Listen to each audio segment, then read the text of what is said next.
that's a good look. Hey guys, welcome back to the Anime Collector.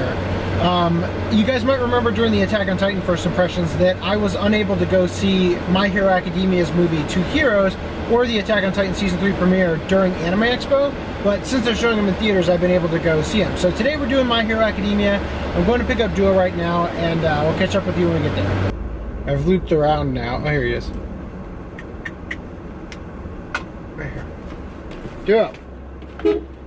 Duo. Wrong car. Duo. My Hero Academia. I guess we'll have to. Yeah. For now. I don't know anything about the movie. When I was trying to go see it at Anime Expo, Mr. Nice Guy had a theory regarding the fact that you see All Might's eyes, that it wasn't actually All Might, and that they were at perhaps a amusement park where he was like the mascot, somebody dressed up as All Might. But then I just got to an episode in the show where you saw like younger All Might and he had eyes, so that theory's probably probably not true. I haven't seen the trailer or anything for this movie. So. Oh no, I've seen like one screen from it in total. That's all I know of the movie.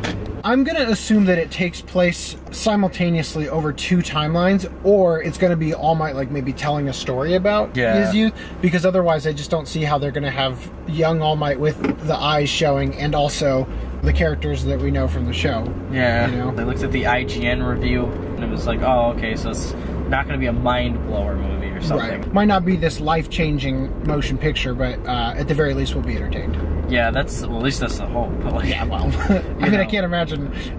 It's going to be a very interesting first impressions if we walk out of here like, wow, that was literal torture to sit through. Yeah, I'm hoping it's not, you know.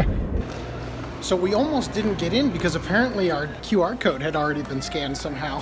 Yeah, I don't know how that works. Yeah. Got a free ride off of the tickets somehow. I don't know how. All right, well, let's see if we can get a spot. Yeah, hopefully.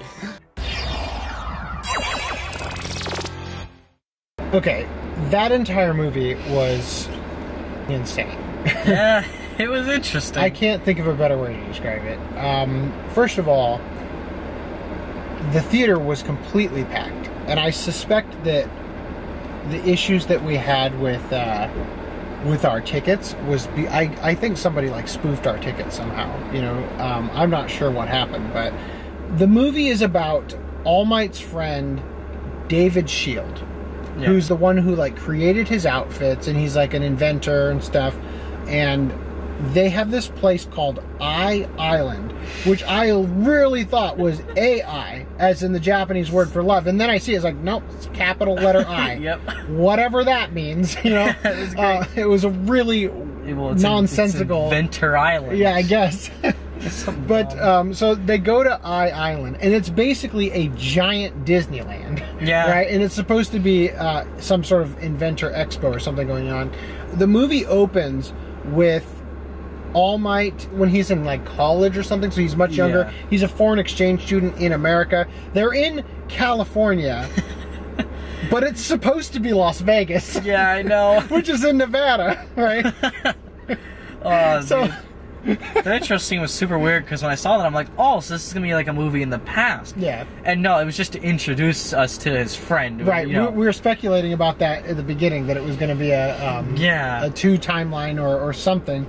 And to a degree it was, but yeah, that opening scene is like literally, so there's these two eagles flying around, right? And the camera is going nuts. It's all over the place. It's just like All Might's here, and then he's there, and then the camera's like all over the place, which was fine, but it's like, okay, we get it. You know what I mean? It's like the reason that those scenes work is because they're sandwiched in between a bunch of less, you know, hectic scenes, right? The Sakuga scenes work because they're sandwiched between a bunch of character just looking off in the distance with the mouth flaps moving, you know what I mean?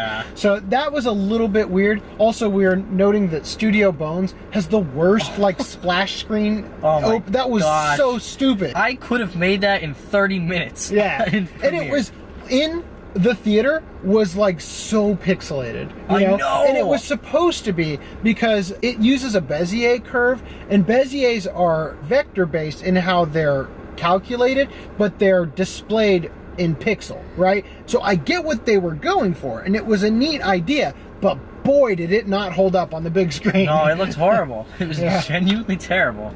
And it's like B-O-N-E. Pause. S. You know? Yeah. It was a really weird thing. That was a weird way to start. There were no trailers, just jumped right in. Yeah. And then the movie jumps right in. And then all of a sudden you're at this island and you meet Professor David Shield, right? And so you see him as a kid. Or younger with All Might, when All Might was younger, the thing. And the way that his hair looks, when they first introduce the villain, you only see the villain from behind. And it's like, the first 3 times you see the villain, that's all you see, and I'm like, that's got to be the guy that knows All Might from his past. Yeah, it's not. They're throwing a bait and switch. That can't be David, right? In the present, because he has a whole different hairstyle. Because the way that you see All Might, and then you scale it up to now here's what older All Might looks like, is exactly what you would take from young David to scale up to be the villain guy, right? Yeah. So it was really bizarre, and it didn't make a lot of sense design-wise why they made that decision. I kept thinking it was going to be, yep, David's clone or something. Nothing. I had thought about that, but then I figured, okay, I feel like that's a little too complex to explain within this kind of time frame. And they already had so many things going on, and it's like, okay, whatever. And then David legitimately does turn out to be one of the bad guys. Well, it's not like he killed somebody. He just stole his own invention back. You know, and it's like the problem is that he did it the way he did it. Like, that's the only problem. I'll say this, I wasn't shocked at all when it happened. Oh yeah, I was 100% sure. But I was disappointed with how they set up the story, because there are just certain things that if you were legitimately going to double cross or whatever, wouldn't happen the way it happened. So you see this part where, first of all, they don't go to David, right? Yeah. They hired these people, these villains, right, to do this. They go to Samuel, David's assistant. Yeah. And then David says, hold on, where are you taking him? He's my assistant. It's like, oh, you're coming with us too. And it's like, and what if I don't? It's like, well then, a certain blonde girl is gonna, and it's like, they're threatening his daughter. I'm like, who is all this for? You know, like, you're acting like you're all in on this plan, and you're just putting on a show for everybody. Yeah. And I'm like, I don't think anybody would have questioned it. And honestly, you know, when you get so into trying to fool somebody that you start, you know, making up ways to sell your story, it starts to fall apart under scrutiny. Yeah. It just seemed like a bad decision. Yeah, immediately the second was like a certain blonde girl. I'm like, okay, so how do you know about his daughter specifically? If they were aware she was on the island, they would have been aware he was on the island. Like, it's kind of a dumb thing. Or it's yeah, so basically what I'm getting at is that it's kind of like when there's a twist and all of a sudden you have that lightning moment in your brain where everything that happened legitimately didn't betray the twist, right? Yeah. This is a situation where if I sit down and watch this again, I feel like I'm just gonna be like, this was a dumb choice. There's another way to make that scene happen and not betray the twist, which again wasn't a very good twist. Yeah, right? Well, the twist was like the most obvious thing they could have done. So anyway, let's jump back.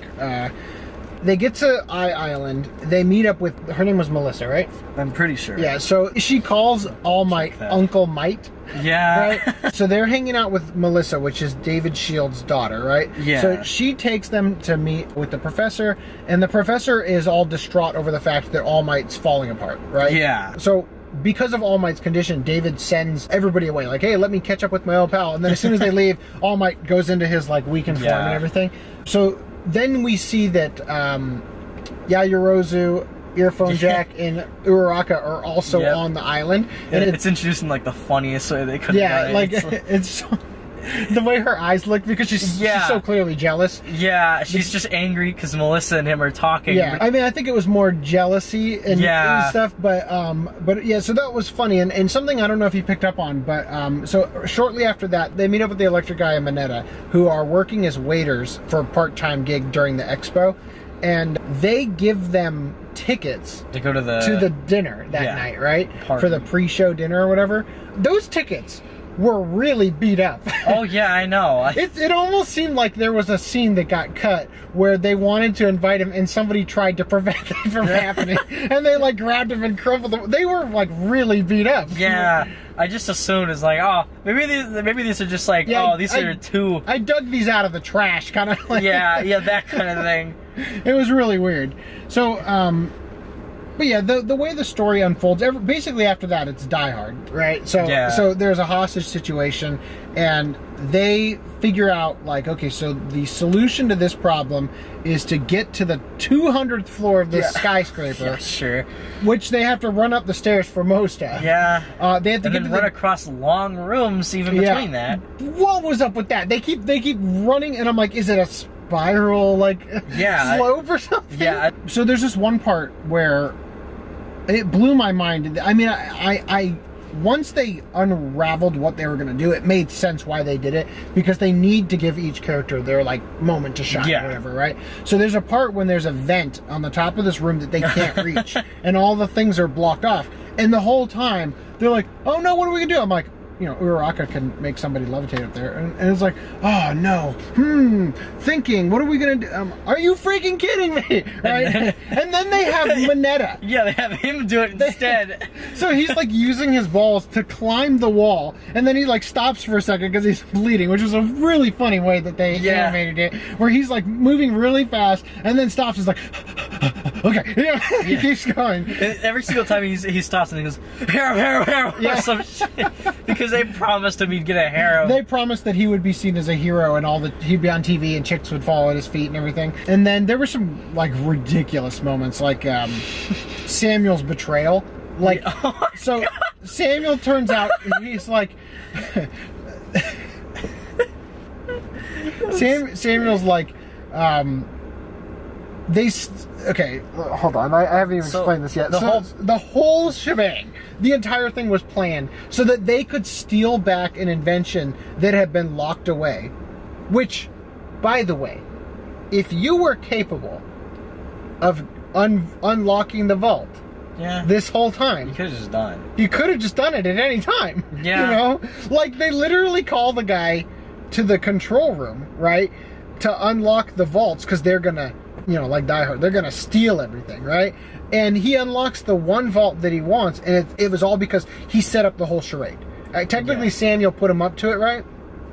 Because they've been banned from doing research because they invented an invention that amplifies quirks to a ridiculous degree. Oh, yeah. And his goal was, I gotta get this back because All Might is dying, right? And if I give this to All Might, it will replenish him perfectly. He'll be good as new, and it'll save him, and he'll be able to continue to be the symbol of peace, right? And that the whole world will remain peaceful for years and years to come because All Might is still that threat to any villain, right? So then Samuel turns on him, right? And it's the most ridiculous thing. And then immediately after Samuel turns on him, the guy that they hired turns on Samuel and shoots him. Yeah, well, why it was funny, he's like, you know, I can't let all my work be undone. I deserve more than this. And the second he says, and I quote, I deserve fame and fortune. And he gets shot immediately the second half. And then he's like, what? This wasn't part of the plan. And he goes, it was always part of my plan. He shoots him in the head and kills Samuel. Yeah. Oh my god! And then later on, they try to take off. And I mean, like, literally, you wouldn't even believe how many tropes from like old action movies. They're like, well, we gotta have the helicopter escape. We gotta have this and this and this. It's just like they just going off the checklist. They hit every single one of them. Oh yeah. They leave from the helicopter. Deku tries really hard to rescue, can't do it. All Might, who by the way has been struggling this whole time to maintain his hero form. Yeah, I don't know how he was able to continue doing this. There's a really dumb plot device where some sort of like, it looks like a film reel comes out of the ground and subdues all the heroes. Oh yeah, like the most ridiculous. Like, yeah, that's totally believable, right? Yeah, it was really weird. They said something about it, but it was just like, okay. And it just didn't make any sense. And I turned to do. I'm like, you know, if he went into his smaller form, he'd be able to wiggle out of the ropes. You know. Yeah. Like, although the one thing is, he probably didn't want people to see. Yeah, he didn't. Right. Of course. Obviously, that was the conundrum, right? Is that you can't go out of the form because then the secret will be out. So this takes place at a point before that happens in the actual series, right? Yeah. Basically, I would say almost just before that. It seemed like timeline. That's what I would guess. And what's funny about it is that he's been struggling. Like, they keep cutting back to All Might, and he's got like smoke coming off of him. Steaming. And he's like, I have to stay in this form, right? And then after he's let go of by the like tape thing, all of a sudden he's like jumping from the ground floor all the way to the 200th floor. Oh, yeah. And they through the blades, in between the blades of the helicopter, I'm pretty sure. And then when he gets up there, he like throws his arms back to change direction, like just a force of hitting the wind so fast. And he goes straight through the helicopter. It just blows it up. Grabs his friend, just this enormous explosion. The helicopter explodes. Ridiculous. There were so many things that were just absolutely ridiculous. And I was ready for the movie to end there. I'm like, that would be a hilarious way to end it. And then they go to the actual shonen anime, like, hero fighting ending, and it just gets ridiculous. Yeah. By the way, the main villain is Magneto, right? Yeah, by the way, I just want to point out, I know it wasn't exactly, but that last attack, All Might's posed right before he punched. He's just like, oh my god, it's like T-posing almost. No, he was flying straight up in like the almost like the Golden Globe or the Academy Award, the Oscar pose, right? Just flying straight forward. It was so great, ridiculous.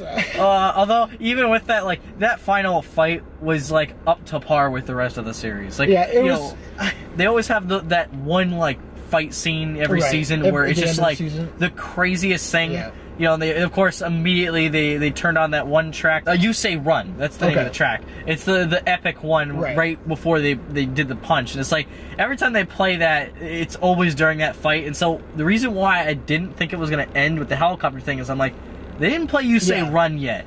That is like a hallmark of these fights. And so, of course, you know, once he gets the power and stuff, it's like... Yeah, so before the part where they played that song, they played the theme to One for All. Yeah. And I was like, are you friggin' kidding me? Like, is he gonna actually show up in this movie? And then it turns out that... And it's literally like the dumbest thing. It's just that All Might is about to punch the guy who's like got these Magneto powers. He catches All Might and then he grabs All Might by the throat and his muscles get all big and he basically lets slip that somebody paid a visit to him, and it's like, oh, so One for All gave him a couple quirks, and it's like, that's great. That scene could have entirely been cut, though. Yeah. Like, it just seemed completely dumb. Yeah, like, I would have just accepted it if his muscles expanded. Yeah, it made no sense. It made no... It was so dumb. And then I heard the theme for like, that they play when One for All is there, and I'm like, really? Like, it just felt like they knew how to tap the buttons of the fans, and it felt like they hit one too many buttons with that. Like, I don't know, I didn't really have a problem with it. It felt like they were overreaching. Like, like that's fair. It was unnecessary. Like, that's fair, but I wouldn't be like, oh, this movie's lost points or something for me because of that. No, I wouldn't say that. I'm just saying that I don't think it took away anything, but I don't think it added anything, except for length. So they could have added the ticket scene and took out that scene, you know?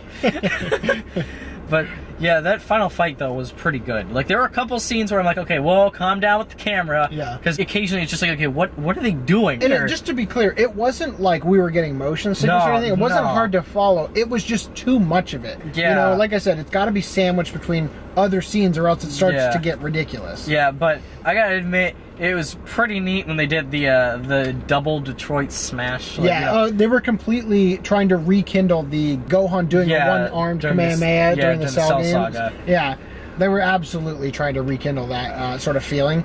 But one of the scenes that I really liked was sort of towards the middle of the movie when they get to the 80th floor and they get into the atrium or whatever, like the plant area, and the guys come out of the elevator and they're hiding and they're like, we see you kids, and then it's Bakugo and Kirishima, which, by the way, of all the people that you're gonna omit from it seems weird to me, Kirishima doesn't really do anything. He doesn't have any of those big moments, really. Yeah, they hold on to that character in the show. They keep bringing him up in moments like he's something special, and he's really not. Yeah, he doesn't like do anything. It's like, it's funny because there are a lot of people with just better powers, but even the people with worse powers do more. Like the bird guy. Yeah, the bird guy. Yeah, that's who I was going to mention directly. If they had replaced, like, they could have done a lot with him. Yeah. You know? Yeah, but it's like, I want to point out that even like Ochako's powers are used a lot more than Kirishima's most of the time. And it's not that his powers aren't used, it's just that they're not impressive at all in terms of visual spectacle. Well, that's what I'm saying, though. It's like, you know, even in the series, it's like the closest to like impressive he had was during the tournament arc when it was just him fighting the metal guy. Yeah, whereas like which was him fighting another version of him. Yeah, whereas Ochako even like in the tournament did that crazy stuff with like the rubble in the air and stuff, and like almost got Bakugo down. So it's like it always feels weird whenever he's included. And it's like your power is like practical, but not that interesting, and you never really use it for much in a movie at all. Like the only thing he uses it for is just like, oh, I blocked one attack. He seemed like the entire reason why he was in the movie at all was as a plot device to carry Bakugo further into parts of the plot. Yeah, by the way, I want to point out, there was one scene that kind of bothered me. It's right early on in the beginning when All Might looks over to Deku and he's like, okay, pop quiz, Deku, what is this island for? And it's like, oh, wow, that is a completely non-subtle way to give exposition. Like it seemed series appropriate though for his character. I know, but it's just kind of like... The thing that bothered me though is like, I get what you're saying, like they use that as a really clever way to give exposition, and I'm like, oh, that's interesting, and then all of a sudden it's like, oh, by the way, here's a recap of like the entire first season. I'm like...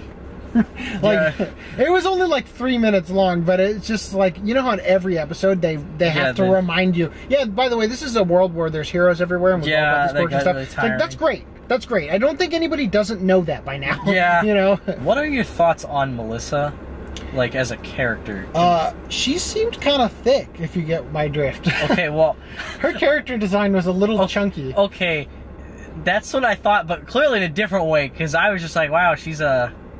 busty? Okay, well, that's part of it, but, you know, whatever. I guess I'll say it directly. She had a nice butt, okay? I didn't notice. But she seemed like a character who was wearing undergarments that are way too small. It looked like she had this enormous breasts that were being held back by some... Like, it was... The way they drew her, it just seemed like she was some sort of masochist wearing something to strap... I don't know what it was. The design was a little weird. Yeah. You know? It's true. And she just came across as the only thing I can think of is she looked thick, right? Yeah. So, anyway, do you have anything else besides that? Look at how that's the only thing you want to talk about. Okay, so like, basically what I want to mention is like, her character is kind of weird, and it's like, I don't feel like I understand why she's there. Did you have any attachment to her? They kept cutting back to her. Yeah, like I'm like, cut to somebody else. Yeah, like I didn't really care that much mostly, but I feel like part of it's just because like, whatever. I feel like your situation is, you're kind of overrating what's going on. I feel like literally the only interaction we saw with her and her dad was like the 1 minute sequence where they were in the same room together, and that's it. And then when she gives Deku the gauntlet thing, you see pictures of her and her dad, and she talks a little bit about her dad, but they did not at all give us like a reason to care, you know? It's like, I didn't have an issue with it mostly. It's just kind of one of those things where it's like, oh, this feels kind of like an insert. like somebody who was part of the team and like, oh, I want to be part of the My Hero cast. And like, that might just be the way the dumb way I look at it, but it's like, that is the feeling I got. The hands of the characters looked really weird, and it was always that one hand would look okay and the other hand looked like it was drawn by somebody else, right? Yeah. And the reasoning mostly was the fact that they were trying to include the detail of the fingernails. Yeah. And it just seemed like bizarre how they were choosing to illustrate it. There were also a couple things where the camera would be zoomed back quite a bit, which in the series wasn't as much of a problem because I watched it on my little phone. But on the big screen, it's like, wow, they did not put any face on Deku in this scene. Yeah. And it is so obvious because it's so big. Yeah. Well, it's also, going back real quick to the fingernail thing, there's another scene where you see Bakugo's feet, and the way that the toenails are drawn, all of his toes have to be curled over. Yeah. Right? It was a ridiculous... And I'm like, maybe because it's Bakugo, he's so tense all the time that he just can't help it, but his toes are always curled over like he's making a fist with his feet. Another Die Hard reference. But but it was really bizarre. You were kind of saying like, it's like you're watching a long run of the show, like a short season or something, you know? Like, it all happens in sort of one night or whatever. Yeah. But it feels like you're just watching the show, which is great. I think we should clarify that, you know, we might be shitting on the movie a little bit here and there, but overall it was a fun experience. Yeah, you know? I really liked it. I don't regret seeing it at all. I had a good time and I enjoyed it, just as much as I would enjoy the show. And I am also glad that I went to see it in theaters. You know? Yeah, like it was a lot more fun to see it with a crowd too, obviously. But this is My Hero Academia, and as long as that's what you want, like, it is exactly what you're gonna get. This was exactly, to me, it was exactly like going into the Pokemon movie or the Digimon movie. Oh yeah, it's very similar. It felt exactly like that. You know the show, you love the show. Here's the show. The stakes are a little higher. You know, it's a little bit more, but this is you got what you paid for. You know, that's what it is. I mean, you could literally watch an entire season of the show and then go right into this without skipping a beat, you know? Oh yeah, definitely. One thing I will say about it though real quick is that the production value is a bit higher at the beginning and at the end. The middle seemed kind of just like the show. Yeah. And then there was one part that really took me out of the movie right at the beginning when he's in California, that's like very clearly meant to actually be Nevada, where he jumps off a building. He's like doing the Hulk jump, right? Where you just like jump really, really far.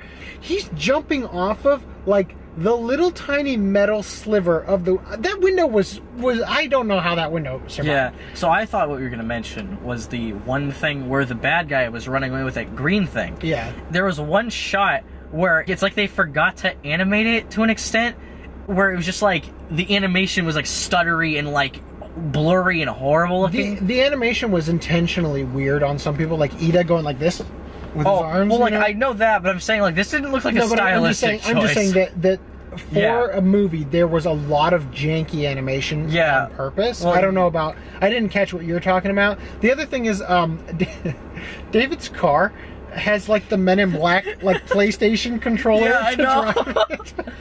Oh man! Although I'm glad the guy mentioning the animation thing. I'm glad they did it because like you know that feels in character for the actual characters. Yeah. Specifically, the thing I liked is that he's got the whole like Ochako like thing she does. Yeah. Where she like with the weird thing with the arms and then Ida's like obvious like bizarro arm movements. But like that's not what I'm talking about. I'm just talking about like occasionally you would see something in the background where it's like, okay, that was pretty bad for a movie. I'll have to check it out. I'll have to check it out again to see because I didn't catch it. I kept losing my train of thought at the beginning because I kept thinking about stuff that I was seeing and missing stuff that was currently going on. So like I said, that part where it's like that building should have been obliterated. You know, at least the freaking window. You know, and I honestly thought that there was good. I literally for a moment I thought All Might was going to get banned from America. Yeah, for destroying the city. That's what I thought too. Just to rescue, what did the guy get, like $10 million or something like that? Yeah, well, it was a lot of money, but then all the money was just spread around the street, so it's not like he really did anything anyway. It just seemed like what was happening is they were setting up the hero saves the day, but wrecks the place in the process and gets in trouble for it kind of thing. Yeah. Like, oh, I got the money back. It's like, there were 30 money bags and he's only holding one, like all the rest of them were across town. So what it seemed like was going to happen, but they went a different direction with it. And it seemed tonally really weird. And again, I cannot stress enough how bizarre it is that they made young David's hair look just like a precursor to older villain guy's hair. Yeah, it was really bizarre. It's kind of jarring how you can see his eyes and then it transitions to older All Might and you can't see his eyes again. It begs the question, why at one point do his eyes sink into the back of his head so much you don't see him anymore? Yeah, that's all the damage, you know. I don't know. Getting to him. Anyway. Alright, so overall, I think we can agree the movie's definitely worth seeing. A good, enjoyable, fun ride. And by the time you guys see this video, I'm sure that it's already out of theaters, so I'm not going to recommend you go see it in theaters. I just hope that you already did, because it was worth it. It was absolutely worth it. Yeah, if not, I mean, there's other methods, and there'll be a release eventually, so, yeah. You know. Anyway, thank you guys for watching. There's plenty of other first impression videos you guys can check out on the channel if you enjoy this. And we'll catch you next time. Take it easy. See ya. Dispatch to 8 Lincoln 30, over. This is 8 Lincoln 30, come on in, over. Investigate a code 2 at Nakatomi Plaza, Century City. 8 Lincoln 30 to dispatch. I'm on my way.